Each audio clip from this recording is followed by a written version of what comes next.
Hello and welcome to the second episode of the Harmony and Hustle podcast. I'm your host Sean and I'm here with Dan. Hello Dan. Thank you for coming back as my co-host. I appreciate it. Need a co-host. Can't do this on my own. But today we thought we'd talk a bit about the creative process in terms of writing music. As you know, we're both musicians. Dan's a drummer and I'm a guitarist. So I thought we'd talk about a bit about how we go about writing songs. We might even delve into some other famous artists and their sort of creative process, and just sort of give our 2 cents and give some tips and tricks. If you're struggling to write songs, whether you're just starting out or you've been writing for 10 years. I've been playing guitar for about 12 years now. You've been playing drums for a good 15 years. So Yeah. I think between us, we've picked up a lot of things from various artists and just stumbled into some things sort of, in our own way. So I thought we'd talk a bit about that today and sort of, try and be a bit inspirational for our listeners and indeed ourselves. So I don't know if you want to start, Dan, but so as a drummer, what's your sort of, your writing process? How would you start about writing a piece of music, whether you've got a blank slate or someone sent you a guitar riff or something like that? Sort of how do you go about writing? As a drummer, obviously, you can't really compose a whole piece of music on your own. So it is very much working with other artists or in a band setting. And quite often, it doesn't start with a drum beat. It's often a guitar riff or like a main hook to the song, Yeah. which essentially I try and find something to fit into. And that's like kind of kicks off the process. And really with that, I'm kind of working out where's the best place to put the backbeat, where's the best place to put the kick drums. I'll often start with something simple and then develop it over time. But yeah, it's definitely an ongoing process. And I always think of trying to take the song on a journey, because obviously as a drummer, you're kind of leading the band almost. Yeah, for sure. It's like the drummer's like the driving force behind, guitar. I think can completely change the feel of a song just by, the placement of a snare or a kick. 100%. So I guess to make it more really specific, I'll try and follow like the bass guitar with a kick drum quite often, and trying to find places to put the bass drum that fits in with the bass guitar riff. And obviously, if I'm writing the drums with a guitarist and then the bass comes later, it'll be like the other way around. But essentially, that kind of locks in the bottom of the track, like the rhythm section, and then all the other parts of the kit, other than the backbeat, are kind of to decorate and fit into the music. Where I put the crash cymbals, might run accents. Yeah. Add some sparkle and hi-hats, exactly. And then drum fills is like creating tension in the song before it goes into a different section, or maybe there's a build up in the bridge, all those kind of things. But yeah, there's a couple. I guess overall, it is just the feel of the song and the journey that you want to take the song on.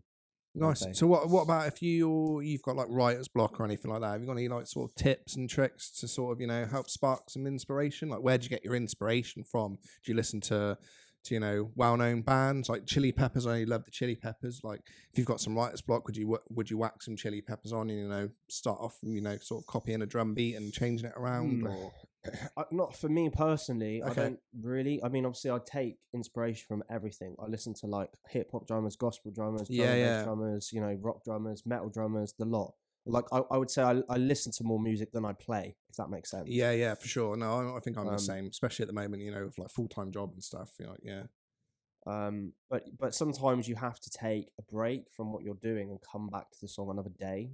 Yeah. Because sometimes, I mean, I've had this in band practice with a new song a few times actually, in my experience, where like, the singer might have written a song with a guitar bit and vocals, and then I just can't find like the right drum bit to fit in. Sure. And then it's sometimes worth coming back to it, because like if I come back to it in another band practice, suddenly I just get it straight away, and it's just sometimes a feel thing. And you've got to lock into the other members of a band in that setting as well. And some days that works better than others. It seems like it's very much like an improvisational process for you in terms of a band setting.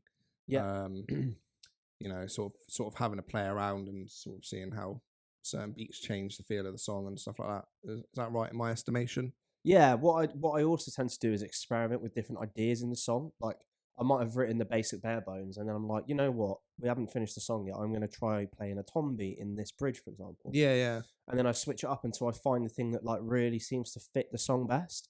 And sometimes I'll try it for one practice and be like, no, that didn't really work. But then other times it'll be like, it will actually add to the song and take it in a different direction. So Yeah. I don't know. It's definitely fun with drums because you can experiment a lot more than some of the other instruments, I would say. Yeah. I mean, you could be playing the same riff over and over again, and Yeah. all it takes for the drummer to place a snare somewhere completely different, and it really does sort of change that feel of the song. Yeah, but I guess for someone that's kind of trying to learn this process, my advice would definitely be just to think of the basics. Where's the kick and the snare going? Like, that's really the first step, really, when you're trying to listen to a riff or a song that the singer-songwriter's written or something like that. Try and find where the kick and the snare feels best. Yeah. It is 100% feel. And then you can develop apart from there. But if you're kind of stuck, that's the first thing to pick up. Nice. Interesting. What about you with guitar? Yeah, so I mean, for me with writing songs, there's many different ways I'll start writing a song. I think often it comes from a sort of an emotional standpoint rather than thinking I want to write a song this way. So for me, there's like two different ways you can go about the creative process. There's like the cognitive way where you're sort of what's the word? Let me just look at my notes. Sorry.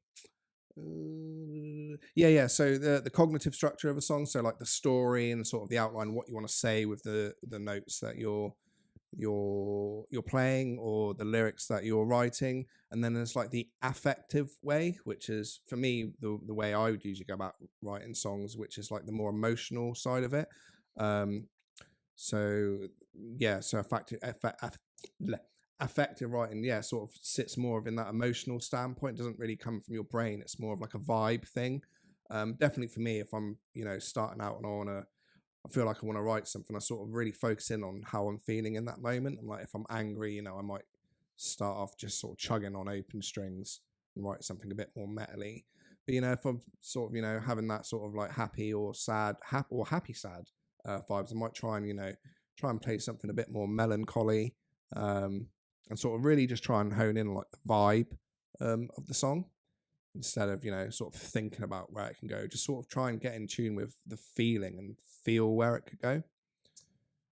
That's interesting. Yeah, it's harder to do it on drums. I think You don't have the melody and stuff. So yeah, the melody and the chord sequences that you're picking and the key that it's in and stuff, that really kind of takes that, I feel like. I think definitely the emotion definitely comes from like the melodic standpoint in terms of writing. That's a bit more harder to convey in terms of a drum beat, unless you like going from one end of the spectrum like to the other, and you've got like just a simple 4/4 groove to like blast beats, which is clearly like aggressive.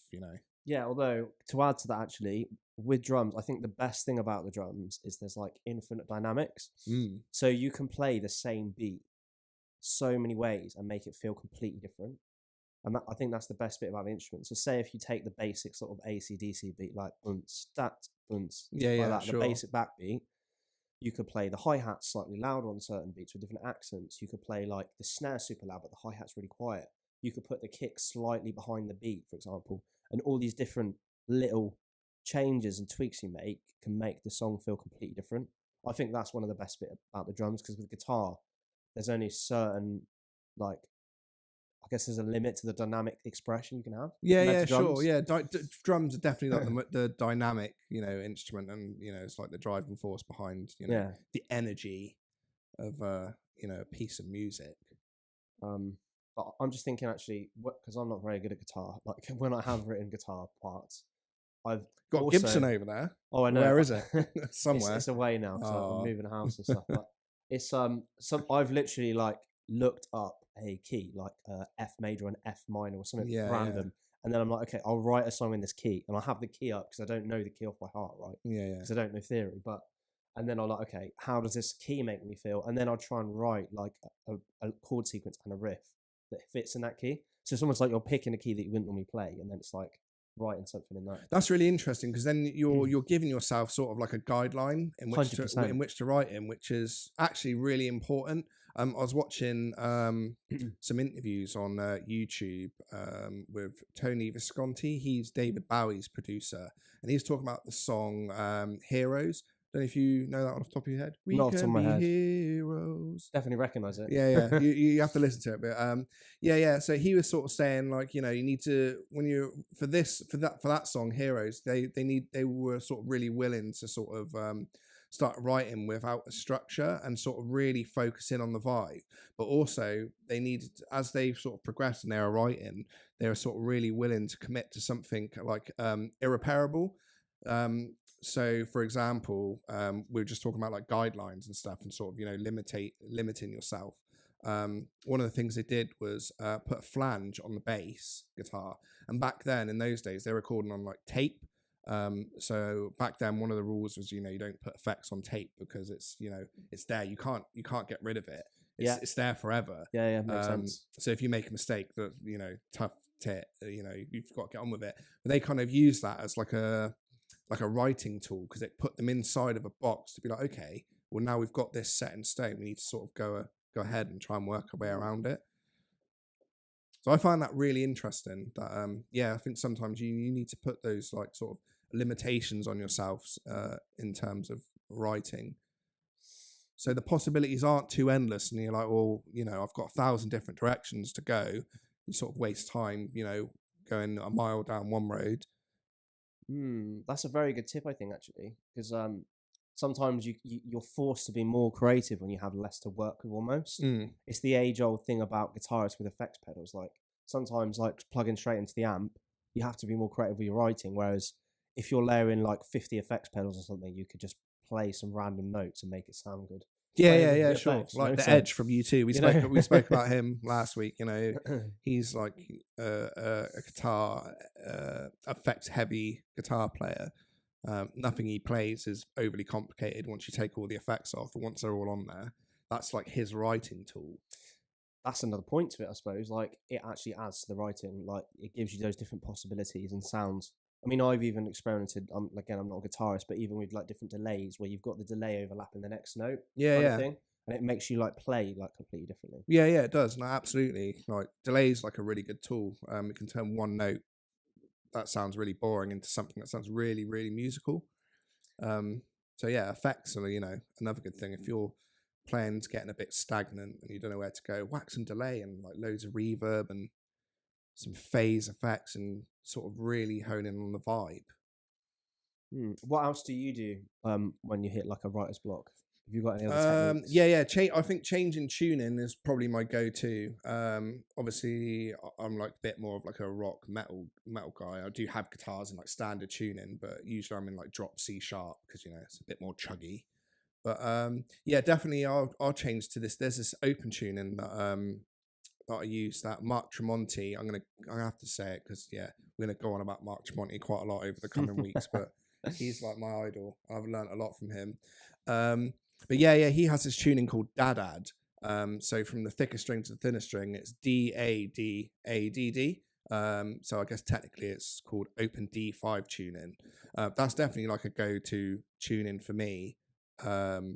If I'm having writer's block, because it's so impossible to play anything like wrong, in that you can use chords that would normally work in standard tuning, play them in this new like open D5 tuning, you get like a totally different vibe and totally different feel.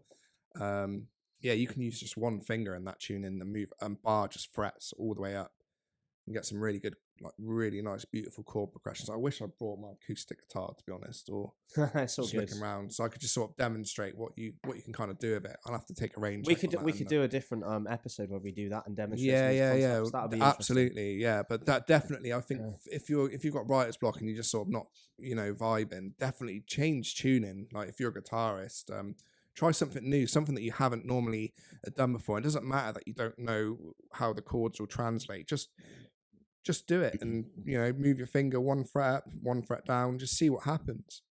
100%. And even with drums, I'm thinking about, as you're talking, mixing up the toms you're using. Like you might want to switch from doing a hi-hat and a snare beat to just on the toms, or with the ride cymbal, or something with the crashes, or double kick, just random things to try that might open up like a new sort of creative view on the song, I guess. Like just basically help you see the song in a different way. Yeah. No, absolutely. That's like, really good example of you know, for a drummer of what to sort of change up and stuff. Like I said, it just could be as simple as like a change in the placement of a snare or a kick can be enough to sort of, you know, spark some inspiration, and change the feel of a riff or guitar part or so on. So thinking about artists that you've heard about professionally, any like have you had any like stories that you've heard or researched something about Well, how like someone, tips you know, from like artists or yeah, or producers or anything like that? Yeah. So in terms of writing, like, so I had a private guitar. A private guitar lesson with Mark Tremonti. In Bristol, and this must have been like 2017 or 2018, and so everyone was asking him, you know, how do I, you know, become a faster player and stuff. And I sort of noticed no one was really asking about any like songwriting stuff. He's a phenomenal songwriter. And one of the tips he said was to make, when you're recording stuff, so, or if you're writing stuff, always make sure you're recording for a start, so you don't forget. You might stumble onto something, so you don't forget, you know, that guitar part.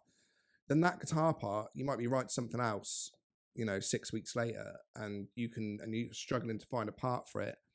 You can go and, you know, look through your folder of stuff, and as long as you've labeled it correctly, like this is in D minor at 120 BPM, you might be able to like pull that and shove it next to, you know, a part, and it, you know, it's like he kind of said it was like you're putting a puzzle together.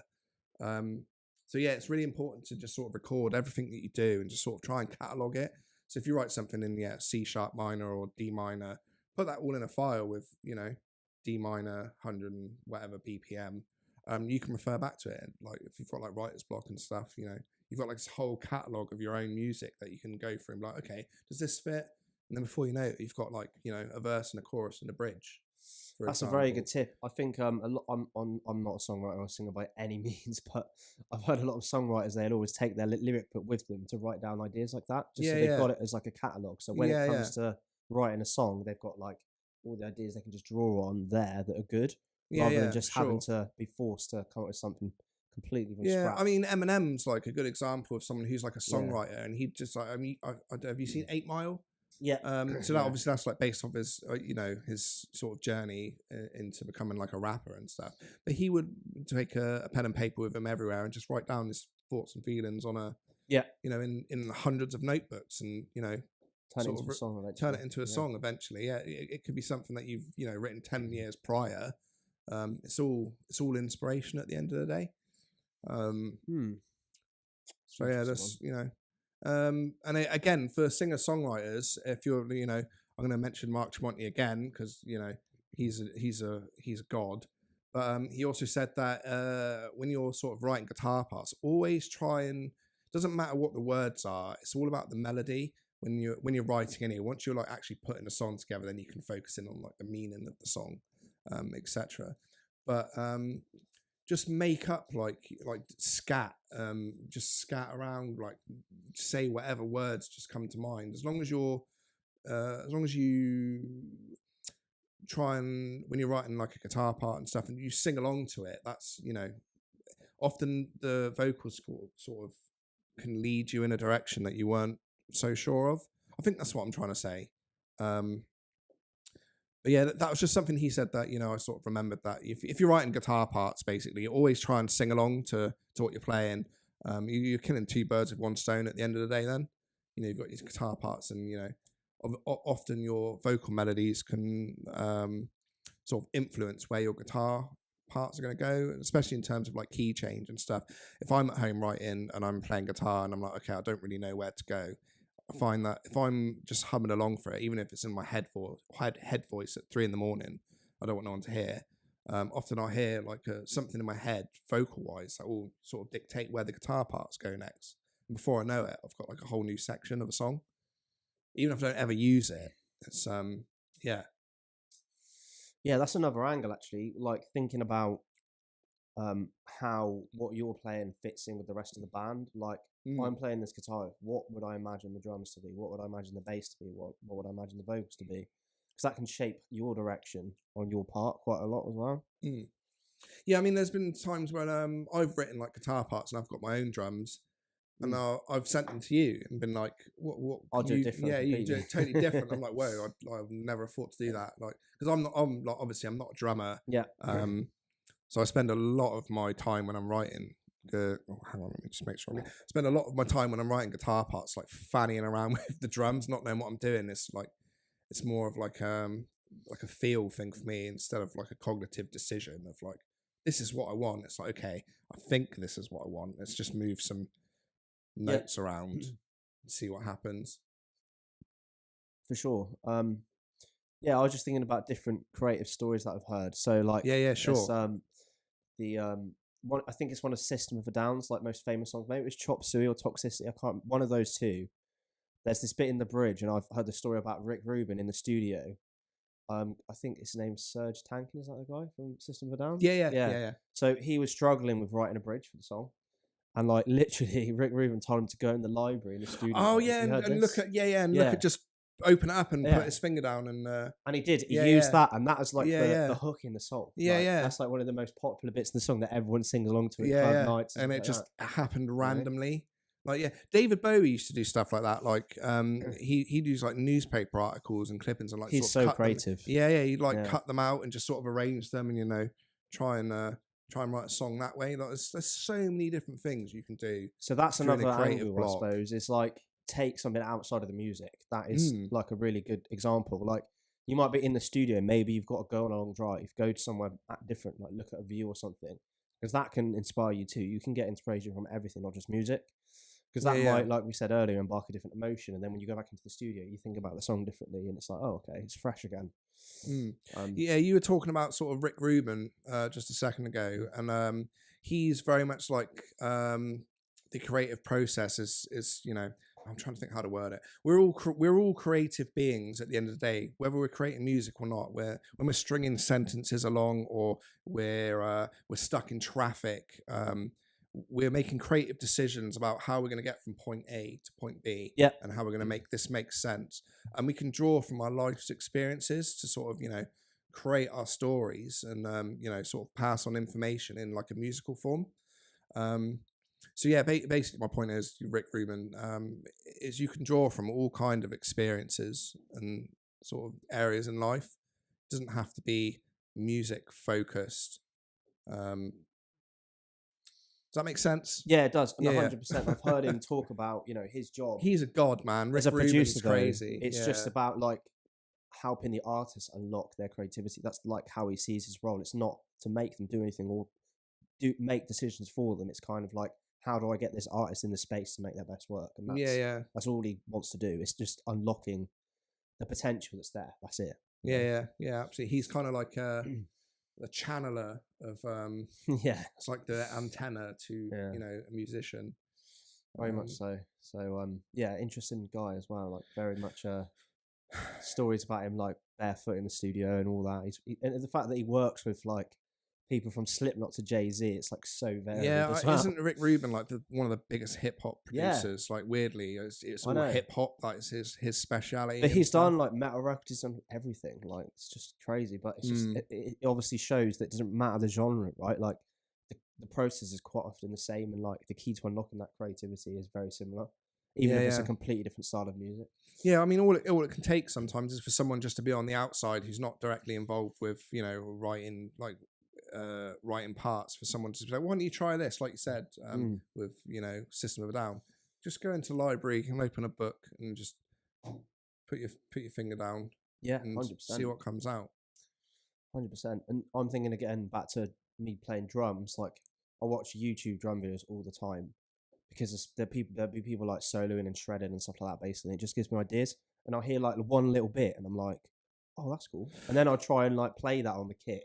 And I'll just use that as something that I've never played before, because you're kind of constantly expanding your repertoire of what you can play. And sometimes I can't get the part exactly the same, but actually then it's kind of better because you're doing your own version of what you've heard rather than just copying it. Exactly. Yeah, for sure. What's that drummer? He's got a YouTube channel.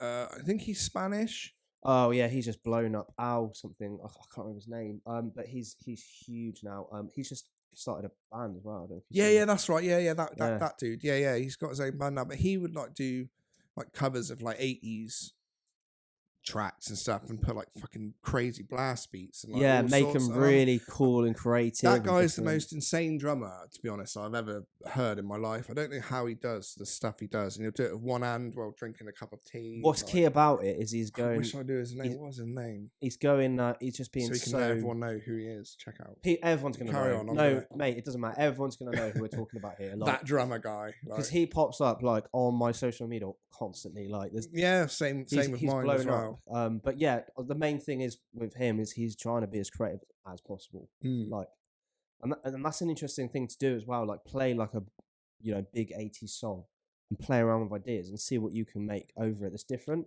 rather than just playing the beat. It's a good way to kind of enhance your own creativity because you're playing along to music rather than coming up with those ideas on your own. So I just typed in drummer cover guy. Straight away, the first thing was him. No way. Al Estepario yeah, there we go. Siberiani. I butchered that, but Yeah, that's why I didn't say it because I was like, I knew it was something like that. Al something. yeah, Al Estepario Siberiana. Sorry, dude, Siberiano. if you end up ever watching this. Yeah, we've absolutely mullered that, but yeah, man, like, yeah, that dude, like, oh man, I watched some of his drum covers. I'm like, damn, I want to write some gnarly riffs to that. Like, But again, he's a good insane. example of like just extreme creativity, like, and you can take that to any instrument, because there's plenty of guitarists that do really creative things, like with the guitar as well. It's the same kind of thing, man. It's just thinking outside the box, I'd say. yeah. There's that other YouTube channel. You'll know what it's called. I can't remember. Where they get oh god, I'm trying to think of an example. The drummer from Chili Peppers. Oh, Drumeo, you talking Drumeo, about, that's it. Yeah. And they're like, they've never heard this song before. Yeah, I love watching those. Yeah, they're so entertaining. good. And he did was it that 30 Seconds to Mars song? Yeah, I can't remember what it's called. the really famous one. The really famous one. I don't know the name of it. I can think of the melodies Is only. it Bury Me? Bury Me, Bury Me. Well, I don't people will know from that. Yeah, that one. One with Jared Leto. Yeah, anyway. Yeah, and they'd like just sort of come up with their own things, and it just completely like changes the feel of the song. He did a really amazing version of that. There's a lot of amazing drummers that have gone on there and just I've watched most of them. metal drummers are doing like blues stuff, or blues drummers doing metal stuff, and you're just like, man, they're so entertaining when it's like completely different genres. Like, I find as well, like, because they do it in such a different way. And that's what came across with that series, actually. Like, when they've got like a jazz drum doing like a hard rock song. Such a genius like, idea. whoa. I'm so jealous. Like, but like we said before, with the drums, it's easiest to do that. You don't have to play in a certain key. Like, you just match the rhythms with what you're hearing, and it does show watching that how like different everyone approaches writing a song as well. Like, everyone that was on there did it differently. Like, some people were writing out charts. Some people just did it purely by ear. Yeah. Just Some people were improvise like along playing through. ideas and stuff like that. Someone like Chad Smith is just like a really great musician in terms of listening, because the Chili's are known for like how well they jam and lock in together. Yeah. So he's obviously just done that for like 30 years or 40 years at this point, I think. Yeah, he just starts doing it like in. it's nothing. He's like, oh, this is in 3/4. Okay. Like, it's like, He just what? gets the It's feel like, of it. dude, And, like, that's insane. So that's where you can see the musicianship, when someone can listen, because it's all about listening to the other people in the band. And obviously the Chili's, like I said, are just a good example of that, because most of their songwriting has come from them jamming. Yeah. Right, they just jam and they listen to each other and they bounce ideas off, and then pretty much all their songs are written from that. Like, yeah, interesting. Yeah, no, I do like the Chili's. I think I said last time, I've like, the more I listen to them, the more they sort of grow on me, especially for like vibing and stuff. There's depth to their music. They're one of those, because it's quite emotional. Like, they're one of those bands where there's a lot of emotion that comes through what they're playing, and passion. And so the more you get into it, the more you kind of appreciate that kind of aspect of their playing. Every song's about California. There is too many about California. Yeah. Danny California, I think that was probably one of my favourite ones. And then, like I said last time, Don't Forget Me.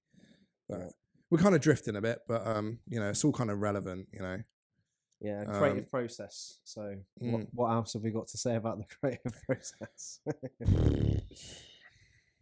Get out there and just start writing shit, man. Like, I mean, like, that's it, right? Like, if you're learning an instrument, start writing your own songs as Yeah, early as yeah, you for can. sure. You can even start. You I can do even. think that. Even if you're not very good, like just start writing a power chord song, you know. Yeah, yeah. So something I do if I'm like if I'm like really stuck, I'll go listen to some of like my favorite songs, listen to their chord progressions, Yeah. learn them, and be like, okay, how can I play these differently? So I might take something that's like, you know, kind of like a rocky, ballady type chorus, and I might like try and finger pick it, and it might, you know, and slow it down a bit, and then it sounds completely different, and it's, you know, that's become like a verse part.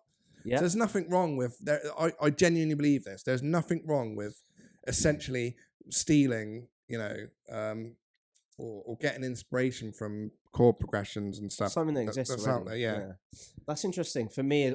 Like, obviously, again, I'm a drummer that tries to play guitar, but I've done it before with guitar where I've copied the rhythm of the guitar, but Yeah. I haven't played the same notes. But the rhythm of the thing is exactly the same, but it's just a different like chord sequence or different place on the neck or different key. Yeah, yeah. So it sounds very different, but the actual like rhythmic playing is the same. Dave Grohl was a really good example of this. He like for was it like what's that Nirvana song? Smells Like Teen Spirit. Yeah. I think the drum intro for that he ripped straight off of like disco beats and stuff.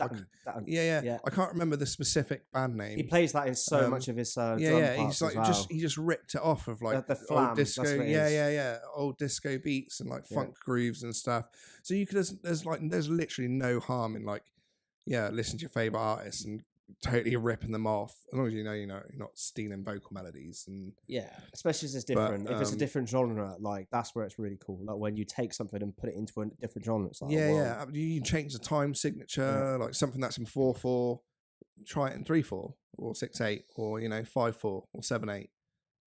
So what mix it up and really play up the feel. You can create something completely brand new. 100%.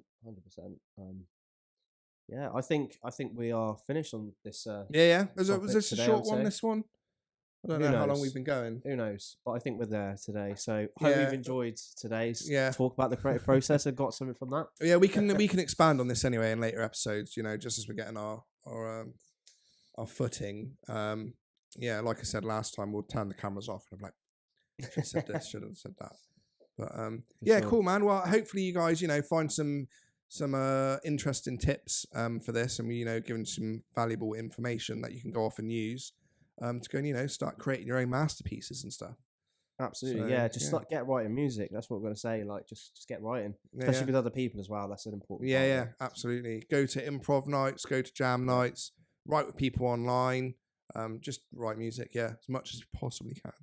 All right, nice one. Speak soon. Cheers guys, I'll see you in the next one. Bye. Bye.